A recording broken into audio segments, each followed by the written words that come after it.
I'm sure that's not any problem. Recording started. Okay.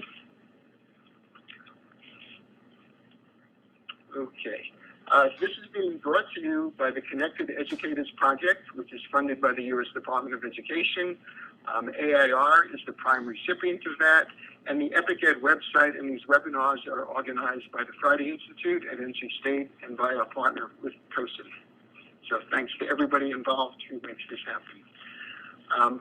From all the comments already coming in, it looks like many of you are very familiar with this interface, but just very quickly, we're using Blackboard Collaborate. You'll see there are a couple of things on the screen. The push to talk, we prefer that for now you leave that off. We may have some opportunity to use it later on. What we'd like you to do as Karen and Mark do their introductory presentations is use the chat box down at the bottom of the screen to send in any comments or questions. We have Lisa Hervey and Jackie Bell from the Friday Institute. We'll be keeping track of those as things go, and then we'll get back to the questions and comments after the initial presentations. You also see that we have a polling tool that we'll use in a minute. We'll ask you a question, and you can use that click box or check box to respond, and a whiteboard tool, which we'll also use to get some sense of who's out there participating in this session. So first question for all of you is, what's your primary role? You'll see we're asking how many of you are classroom teachers, player support for teachers and instruction role, focus more on the technology side, our school, district, or state administrators, or other supporters in the community, business, or parent group. So if you find the checkbox towards the left screen and pull that down, you'll be able to give us a quick response, and we'll have a quick summary of who's here. Okay, let's just take a minute and respond to the poll.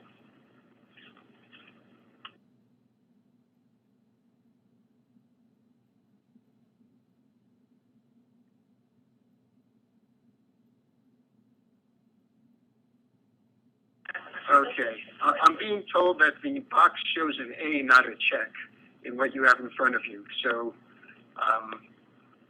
go to where the A is and choose A through E, and then we'll get a quick sense of who's participating today.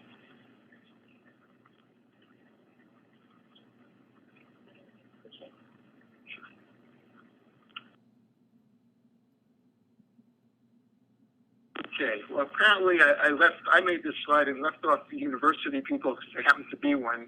So my apologies to my peers at the university, but we're getting a sense that we have a good mix of folks with different roles participating in the webinar. Okay, at this point, I'm assuming or hoping that Karen finished her prior meeting and is with us. And if that's the case, we will turn things over to Karen. We've asked Karen to give an overview of the National Ed Tech Plan and some of what's been happening since the Tech Plan was completed in 2010. So Karen, if you can click the talk button, we'll sign off and turn things over to you. Very good. Thank you very much. And I assume somebody else advances the slides. Am I correct or am I not correct in that? We can handle that from here, Karen, yes. Okay, very good. And, oh, actually, I can do it. I got it. Never mind. Okay, hi, everybody. Thanks for joining us, and it's actually my pleasure to work with Glenn and the folks at the Friday Institute and the folks at COSIN as well, and also with Dr. Mark Edwards, who is just a rock star in this space, and so we're able to hear from him as well. I am going to fly through some of this because I think many of you have heard it. It's something we've been talking about for well over a year now, and you may have heard about the National Education Technology Plan, but we wanted to kind of start with this base again and just make sure everybody's sort of familiar with what we're talking about, why we're talking about it, what has transpired, what's changed, what the trends are, and so very quickly run through some of this as a base. Then we'll hear from Mark, and then open it up for questions. So thank you. So first of all, the National Education Technology Plan is called Transforming American Education, Learning Powered by Technology. So definitely kind of squarely in the transformation which kind of takes us a little beyond kind of thinking about reforms, but really kind of transforming the opportunity to learn for each and every student. So Secretary Duncan said earlier this year, we need to transition digital learning in the next 5 years. So this was a very purposeful statement. It's basically saying we used to be able to learn from people, then we could learn from people and books, and now we have this entirely new opportunity to learn as well from a lot of resources that we can find on the internet, find in digital format, and how do we provide those for each and every student. So the National Education Technology Plan is structured like this. So first of all, right front and center is the learning section, thinking about how people learn, what are the opportunities for connecting in school and out of school, how do you personalize the learning environment. And by personalize, this is a term that is, probably as well used and potentially semantically confused as any term we have right now. So let me give you a quick sense of when we talk about personalized learning, we're talking about 3 things. First, individualized, meaning that students can in fact learn at their own pace, and it's incredibly efficient and productive to have them doing so, to have students actually grappling with and focusing on the kinds of things that are at their level and at their and focus on what they need to learn today, not just what they need to learn because everybody else in their physical space of their classroom is all learning the same thing at the same time. So the learning section focuses on first individualized learning. The second additive element is differentiated learning, meaning we can add feedback loops, we can add simulations and animations and models and videos. We can add explanations from a variety of people. We can add access to experts. We can add the ability to publish to a wide audience. So as we think about differentiating the environment, we have so many more opportunities to bring in rich content and rich the ability to think through and access kind of complex concepts than we've ever had before. So we want to make sure we focus on that. And the third part of personalized learning is the personal. It does have to do with your language and your prior experience and who you are as a community member, who you are as a family member, who you are as a person. So that's incredibly important as well. So that's the learning section. The teaching section that says, okay, in this world where students all have access to technology and they can learn in a variety of ways, what's the role of the teacher? So the role of the teacher is actually kind of moves to a higher level of interaction, a higher level of engagement with students, rather than being the solely responsible for explaining things and being the delivery vehicle for knowledge and information. They can leverage lots of the things that can be delivered and explained via a variety of methodologies, and they still can obviously be the explainer, but they have a lot to support them. And then they also can spend more time, hopefully, interacting with students individually or as in groups, providing some of the listening to them, think mathematically, for example, and other things like that. So the teaching chapter kind of stands on kind of this evolved role of the professional educator. The second part of the teaching chapter has to do with being highly connected. And so we aspire to having all teachers fully connected to all of the data, the tools, the resources, the content, the experts, the people that can help them be fully successful with each and every student in their classroom every day. So that's the teaching chapter. Assessment then, we focused a lot on embedded assessments, the kinds of assessments that will give teachers that data, that will give students that information, will give everybody, the system, the understanding about how people are doing every single day, not just as a dipstick once a year. So we think with technology we can get better and better assessments that measure growth over time, and that are close, give information back to people closer to the learning moment.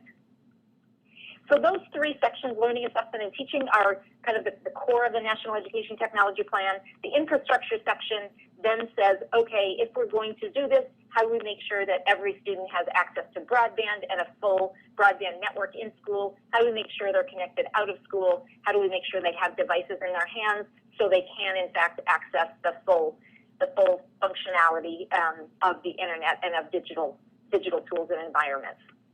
And finally, productivity. Productivity is a couple different things. One, it's about efficiency. It's about making sure that we know everything we can know about students and who they are as learners so that we can fully support them.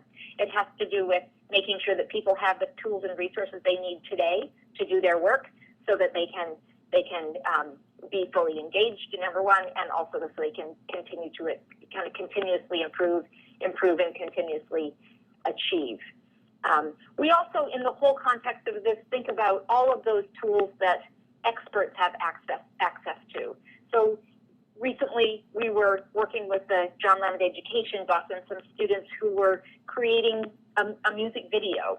And the lead guitar player, who was a high school student, was very surprised to hear that the kinds of tools that he had used, very simple tools, inexpensive tools, were exactly the same ones that their mentors on the bus from the Black Eyed Peas use to record their music.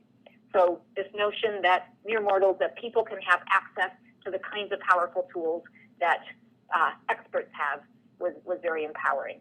So that, in very quick fashion, is the crux of the National Education Technology Plan.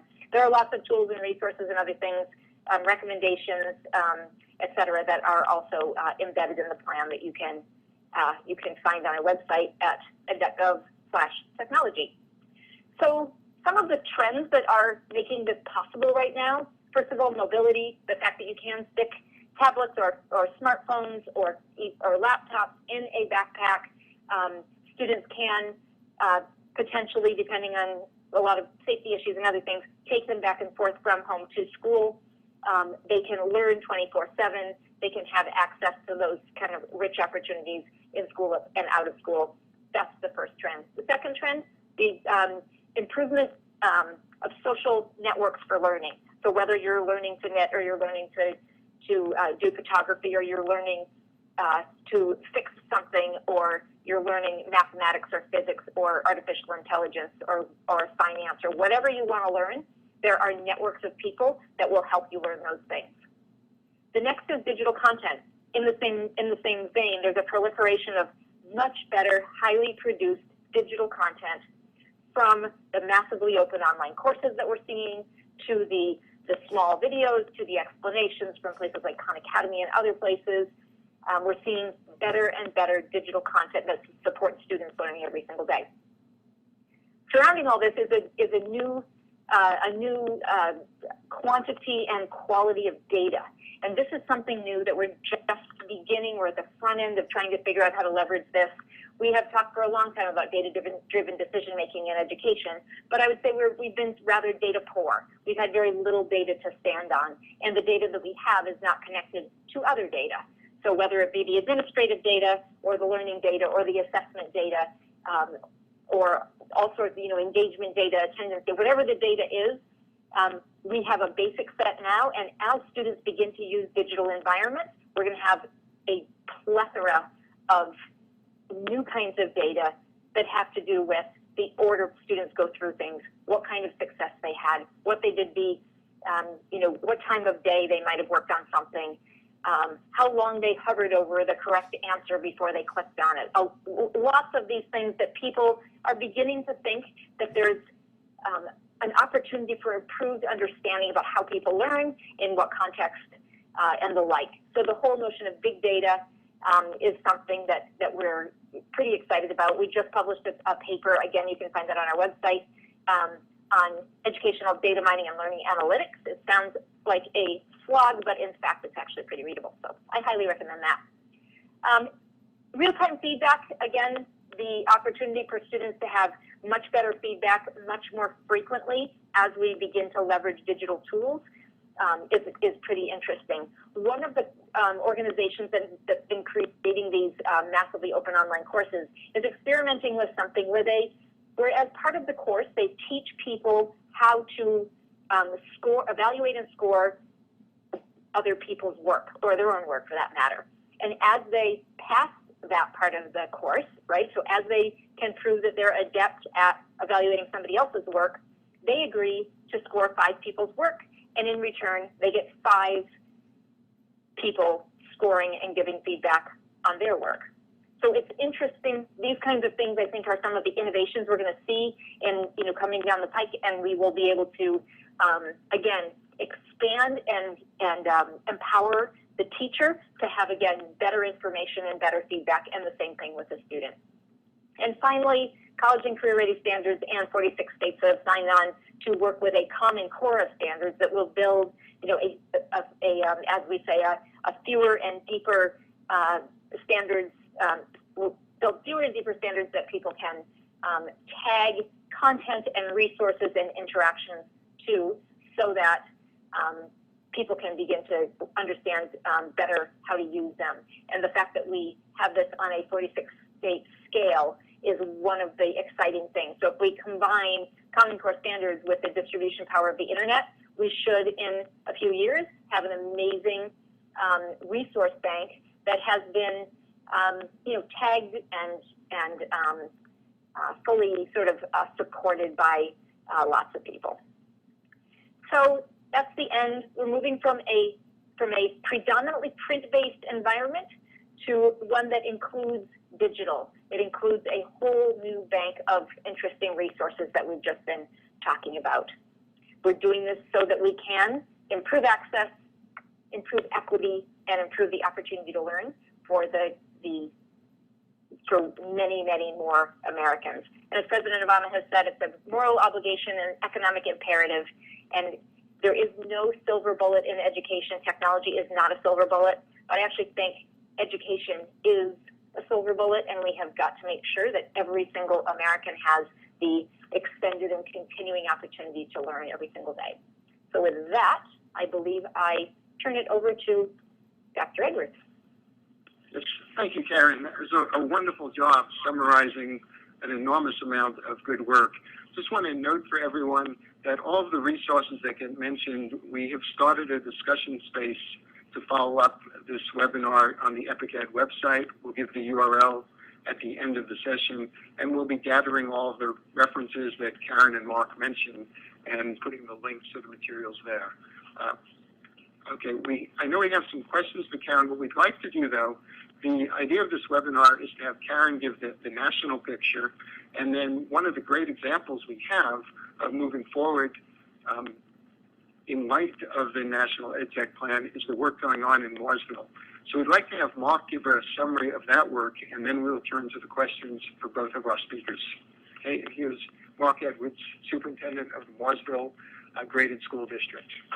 Thank you, Glenn. It's a pleasure to be with you today and colleagues at the Friday Institute, North Carolina State University, and EPIC-Ed, and of course always a delight to be with my colleague and friend, Karen Cator, who I really respect and appreciate the leadership that she's providing for the country and influencing school districts and school systems and teachers and students around the country. So it is a pleasure to be with you, and I also want to thank all of the participants that have taken the time this afternoon to log on and be a part of this discussion that I think will be a lot of fun.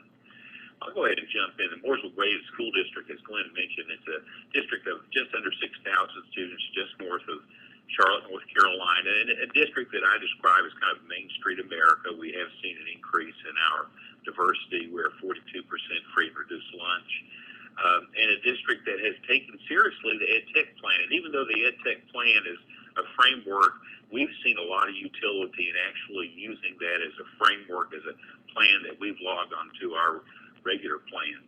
Now, some of the ingredients, and I think Karen's comments were important, and I think everyone agreed that there is no silver bullet, but there are key ingredients when we think about building the framework and the structures to ensure success for students in the world today and tomorrow.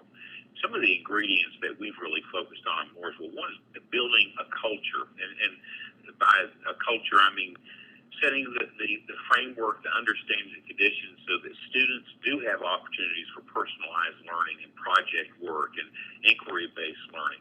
We have invested in 21st century tools. All students 3rd through 12th grade are provided their own laptop computer. 4th through 12th grade, they take the laptops home 24/7. We have blended in a very data-rich and intensive approach to instructional practice, using information to provide both students, teachers, schools and systemic effort to meet the needs of all students. And then a real focus for us has been capacity building, whether it's focusing on the teacher in the classroom, building the capacity of school leaders, principals, assistant principals, and another area that we have really focused attention is building the capacity of teacher leaders and tapping into this great resource to propel improvement.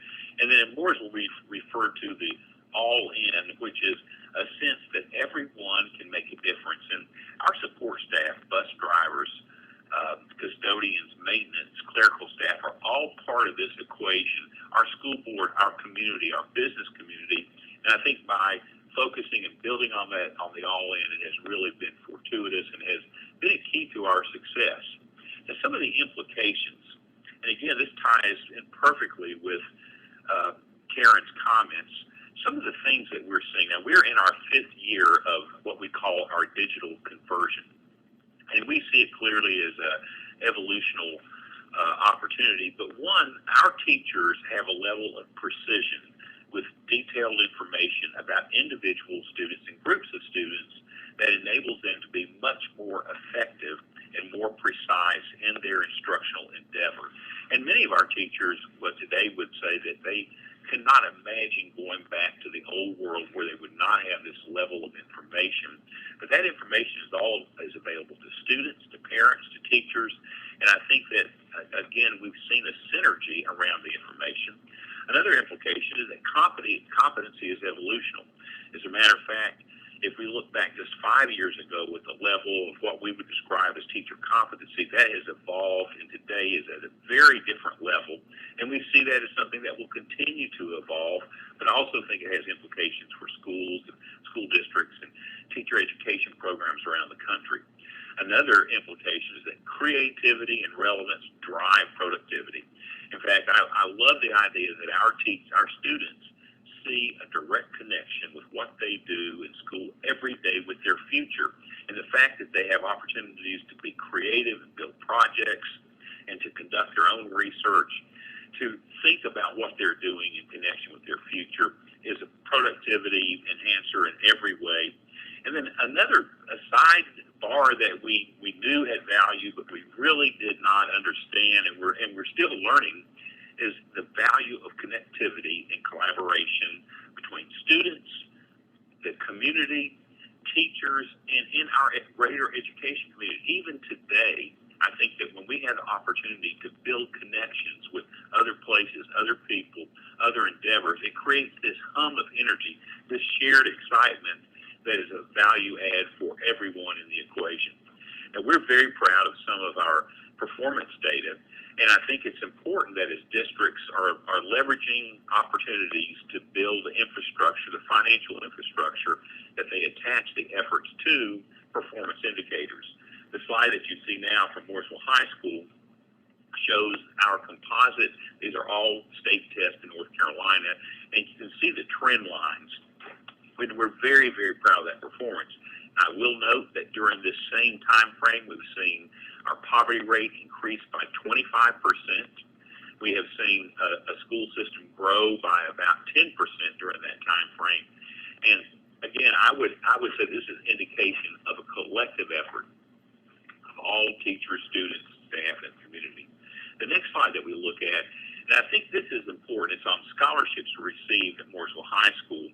And you see roughly a 300% increase during this time frame. And I believe that one of the reasons this is an important indicator is that there's often a quest or a call, do we see a return on investment when we invest in resources and build the infrastructure for schools to have this rich digital resource? And we clearly see this as an indicator, a return on investment, both for the community, for individual students, and for families. And we're excited that we believe that we'll continue to see that trend moving in this direction. The next slide is our overall district achievement. And again, we see that the trend line, the data, again, when our poverty rate has increased dramatically, and when we also have seen a much greater transience in population. But again, we're very excited about this and believe that that we see a synergistic effort, the expectations for students in the community have changed, and the blend of digital resources, a culture focused on every child every day, and then ultimately a sense of personalized learning is translating, and we are extremely excited about it and believe that it has implications for replication around the country. The last slide that I'd like to focus on is our ranking in terms of state rank. We currently rank in the overall academic composite second in the state of North Carolina out of 115 districts. But what I also like to point out that we rank 100th in the state in funding. And what we have been able to do, we have dedicated a blocked dollar amount or percent of our budget, roughly 2.4%, that we use to provide the hardware, the maintenance, everything but the infrastructure. And again, this is a large composite of student achievement, 3rd through 12th grade, and we're extremely proud of that and really believe, again, that from a financial standpoint, it is absolutely doable for other districts to use this model. We have had quite a few districts that have visited Mooresville and have been able to use this model in their own version. And again, at this time, I believe it's time that we'll turn it back over to colleague Glenn Kleiman for further discussion. Okay, thank you to both Mark and Karen. We see a number of questions coming in. We'd like to do one more thing before we turn to the questions, and please keep submitting them into the chat window, and Jackie and Lisa are organizing those as we go. You should now see in front of you, though, a map. You notice that in the chat, lots of folks will welcome each other from around the country and saying where they're from. And we have a good number of people on this webinar. We just like to get a quick sense of where people are from. So if you can, in the whiteboard, double-click on the pencil tool, select a size that about in the middle range, and just put a little mark, or any way you can get a little mark on the map to show where you're from. Let's just take about 30 seconds and have people tell us where they're from. I get folks from Oregon, California, a lot through the South. I know we have a lot here in North Carolina. Folks, it's hard to tell exactly where in New England people are marking off, but looks like Massachusetts. We have some in Canada. I'm sorry, we didn't make a big enough map. Luxembourg, I guess we need a world map. It's great to have everyone. Texas popping up. Anyway, wonderful to have you all here. And I think we will now move back. And I cleverly lost track of exactly what number slide we were on. We'll find it. Okay. Both for Karen and Mark, we had a number of questions come in, thanks to everybody who's submitting them. And I'd like to try to ask a few questions based on those, but kind of generalize a little bit, since I think the questions were very relevant from both the federal and the district level. And the first questions that were coming in had to do with teachers and how we arranging for teachers to have the time they need to do all that's needed for this transition, the professional development, the ongoing supports. And one of the questions Karen said, well, what is the U.S. Department of Ed going to be doing to help with all that? So let's start with you from the federal level, Karen, about what you see coming from the federal level to support teachers in this transition. And then we'll turn to Mark and have him say a little more about what he sees possible from the more local level. Karen, back to you.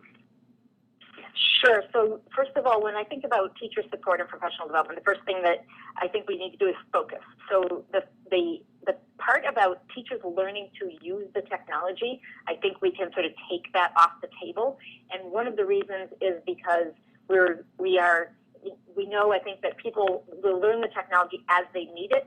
And the most efficient way of doing that is not in a class where people all sit down together and learn something because it's an in-service day and that kind of thing.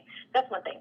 Second thing is we need to just talk to teachers more and more about how they're using technology in their personal lives and leverage that. So whether they're using, Facebook or Google, to search, or Bing to search, or whatever they're using, whether they're shopping, whether they're searching, whether they are, using photographs and enhancing photographs to share with people. However they're using technology in their personal life, we need to remind them that is like part of what it means to be kind of literate in the sense. But the third thing is the important part, and that is how does my teaching change and how does learning change in my classroom when people have access to technology, when my students have access.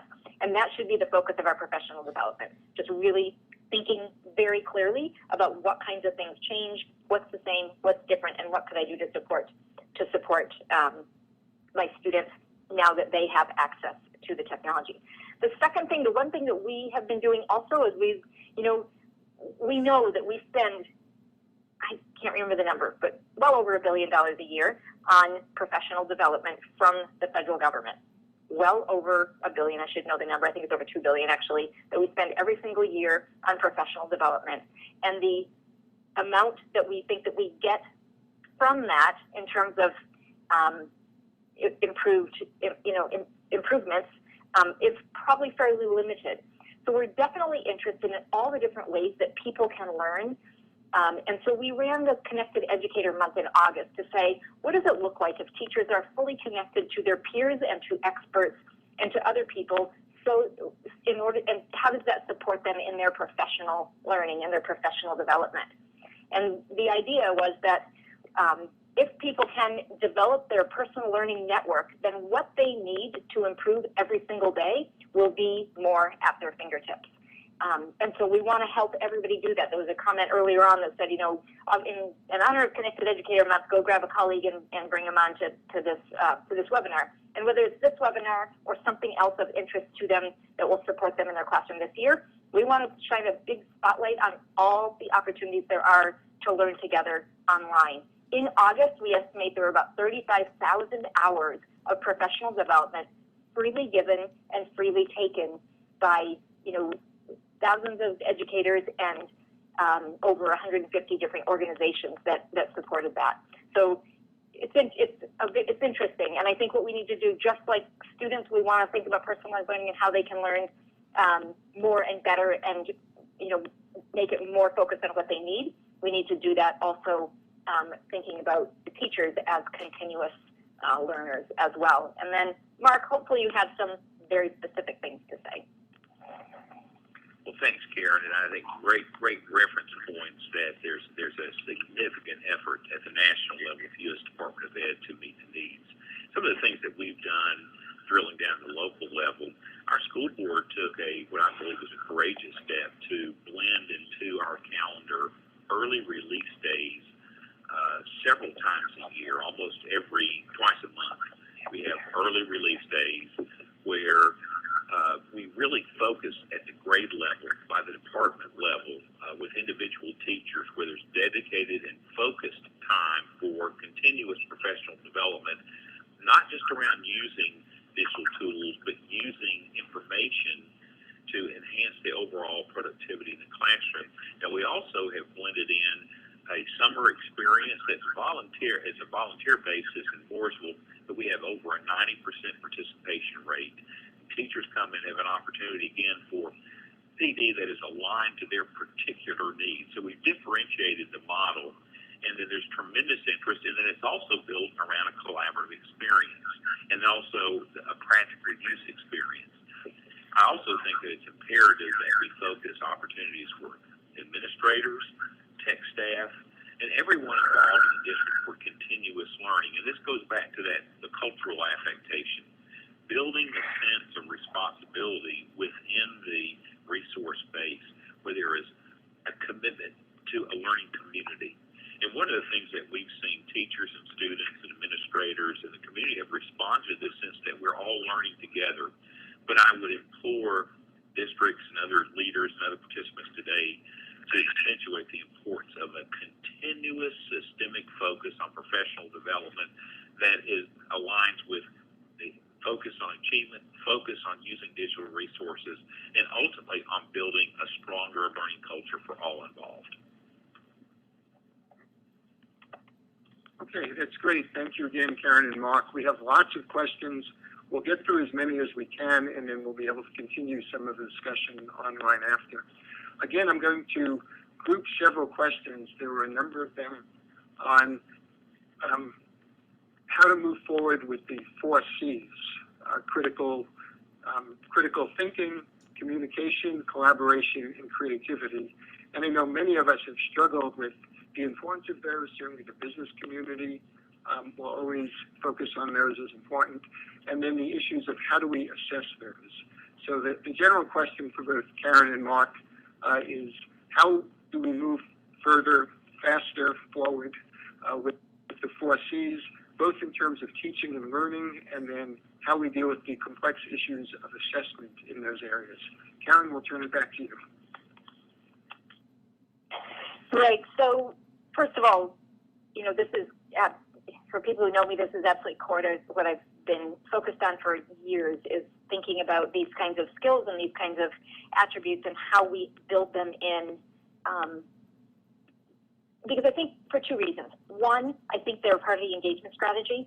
As we get students to be more kind of asking good questions, inquiry-based, thinking critically, solving complex problems that have something to do with the local context, as we get students to be communicators, as we get students to work with others, those are all things that help students kind of lean forward and be fully engaged. That's the first thing. The second thing I think is we need to demand and ask for curriculum that is fully tagged, and the kinds of assignments and the kinds of environments and the kinds of learning situations that fully support those kinds of things. One of the things that I think that is interesting is as we move to the distribution power, leverage the distribution power of the internet, we can find and better share the kinds of engagements that do fully support students developing those kinds of skills. So the development of those, I think, is kind of fully in the, what are the kinds of engagements and what are the kinds of things we ask students to do every day. And the assessment of those is much thornier. We're not going to have, I don't think, a standardized test that, I think people are trying, right, to say, how can you measure creativity? How can you measure collaboration? There's some interesting work. I think some of the most interesting work is being done by EdLeader 21, and they're creating, very complete rubrics and articulations of those skills, so that as we're looking at student work and as we're looking at the kinds of things teachers are assigning and providing in terms of environments for their students, they'll be able to, compare with the rubric and figure out if they're on the right track. So I think that's one thing. And I think then people also should be able to share these things online and have other people look at these and thumbs up, thumbs down, bump them up, bump them down, with respect to how well they begin to develop those skills. Okay, over to you, Mark. Thanks, Glenn. Again, I think Karen has articulated with a great deal of relevance the importance of a developmental aspect to our work, both with assessments and the instructional model. I know when Karen was visiting Mooresville, one of her comments, she said, you can't tell the front of the classroom. We have moved away from a didactic whole group instruction to a project-based, personalized effort, and there's a lot of independent work going on. In fact, if you ask our students, most would say, what do you spend a great deal of your time, most of your time? Well, I would say research. I'm investigating things that I want to know that are aligned with the curriculum that we're teaching, and I do think we have an incredible opportunity that students have the means to access and connect, to collaborate at levels way beyond what we could even imagine 10 years ago as part of a daily experience, as part of a way to advance their personal interest. And I do think a real key, one of the things that we are so excited about is seeing a sense of obligation to work in collaborative teams. But one of the things we've modeled, Lowe's Home Improvement has its corporate offices in Mooresville, and we've studied their workplace. They work in project teams, and we're modeling the same type of project team work. But we were extremely proud. Recently, we had a group of students that won a prize. They were second in the nation on a collaborative project with a video project team. And a group of students that work together, incredibly creative. And I think we're just on the cusp of some incredibly exciting opportunities to build the collaborative networks among teachers and students and create a sense of personal pursuit of learning that will enhance overall productivity. Okay, thank you. That's great. Let me ask a follow-up, and we'll start with Mark on this round because I think it's more at the district level, but then we'll certainly invite you to comment, Karen. We've talked some about teachers, students, content, But we also all know that the principal plays an absolutely essential role in any school reform. We've had a question come in about what do principals look for in the classroom, and also what kinds of professional development, support, guidance have you provided to your principals in Mooresville? Thanks, Glenn. And I think it's a real key question. And in fact, we are constantly aligning our work with the notion that our principals provide support and enable teachers to work up to their potential. So just recently, we've designed a new rubric, and we'd be glad to share. We actually shared some work with some other researchers and with Tom Greaves, and developed a rubric of look-fors to use, that our principals use in terms of coming to a classroom. Now, we're really focusing on second-order change. In fact, on National Digital Learning Day last year, we did a quick view of every district, every classroom in the district, and part of our investigative work that day was to look for second-order change, doing things that you could not do without the rich use of digital resources. But I think another thing that goes back to that culture is the role of the principal and assistant principal for constant encouragement, a sense of providing teachers with support that's differentiated based upon their level need, but also understanding the importance that providing time and incentive for teachers to collaborate. And when there's the leadership for collaboration and a focus on every child every day, then I really think that we see a synergy between the work in the classroom, the principal, in the sense that we're all in. I really do believe collaboration as a model at every level is a key, and a culture where there's caring for students and caring for faculty and staff. Thank you, Mark. Karen, would you like to add anything to that? Nope, that was brilliant.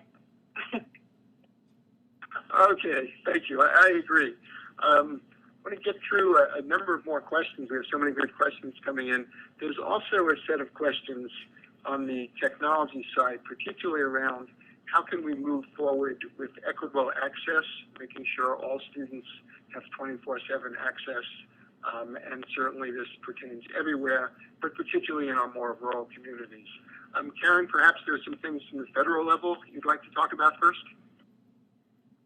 Sure. So I guess the main thing I'm going to say, and it's important to say, is that this is probably the most important part of this entire conversation, that we have got to figure out the equity play. If we think about, if we compare it to, when the printing press was, developed and books came into being, it became more and more apparent over time, a long time probably, that the ability to read was an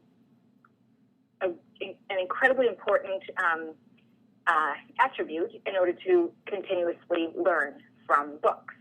We are now at a point where the opportunity to access the internet and access to whether it's health information, learning opportunities, online courses, explanations, tutors, whatever it is, that opportunity to access those kinds of things is, part and parcel of being able to read when the goal was to be able to learn from books. So it's incredibly important. So first of all, we can't say, if kids don't have it at school, at home, we shouldn't do it at school. So the first thing is schools are under our purview, and we should make sure that every single student, regardless of socioeconomic status, has access at school. And then the second thing is to begin to work on home access. And there are lots of different strategies, and these strategies will be as diverse as this country. Some places, like in Mooresville, you'll be able to send computers home. Some places, you'll look for computers that can actually reside in the home. In some places, you'll leverage, smartphones or other kinds of things that may already be available to the family. In some places, you'll access the low-cost internet through the Connect to Compete program or the Internet Essentials program, and try to figure out how all of your students can get home access, even if they are, qualify for free or reduced lunch. So there are so many different strategies. One of the, and then of course, for the in-school part, we're also looking at places that are doing bring your own device, and in some cases even bring your own network, leveraging the cellular network in school and out of school. we've seen some districts that share a data plan. And so students who have their own access at home can leverage their own Wi-Fi at home or other places, but when they don't have access, then they share a data plan with the other people who need a shared data plan. So there are multiple strategies that will play out in a whole variety of ways across this country, depending on lots of different attributes of the community. But it's something that we do need to pay particular attention to and focus on. One last thing, I think there were a few comments about broadband.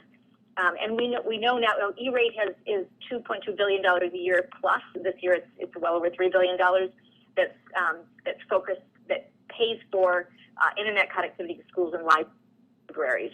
So what we know we need to do is figure out how to transition those connections to a higher bandwidth, to a broadband connection speed, and that's something else that we're working on. And there's an organization called Education Superhighway, educationsuperhighway.org.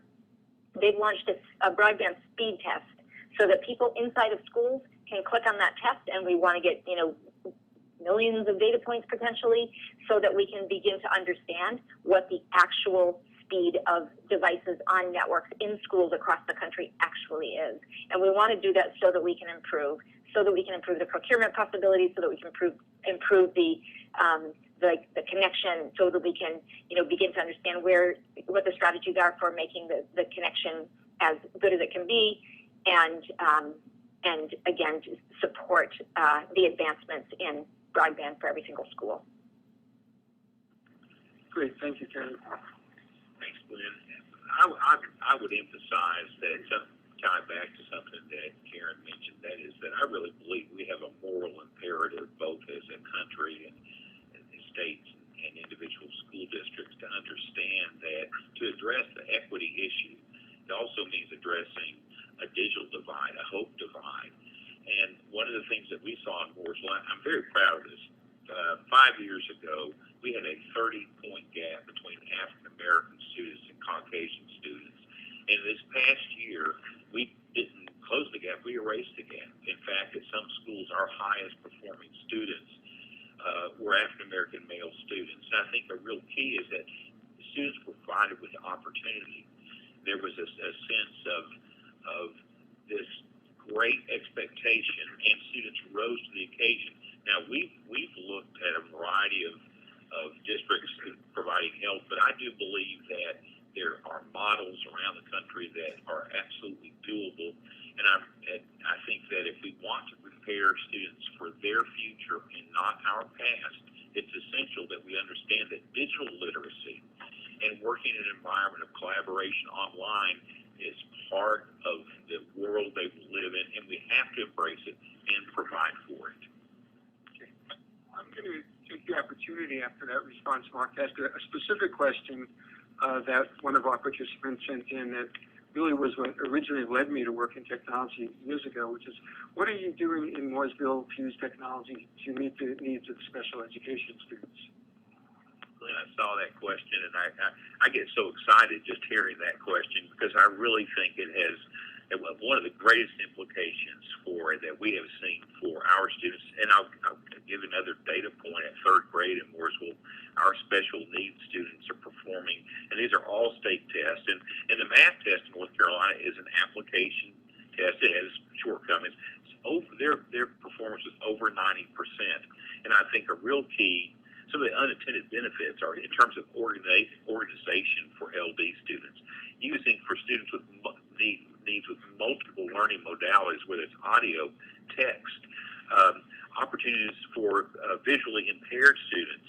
So at every single level, we have seen direct and impressive benefits using digital resources, and quite frankly, we have been able to see students be very successful that previously could have never been successful because of the personalized functionality that we see with new content that has great implications. Great, thank you again, Mark.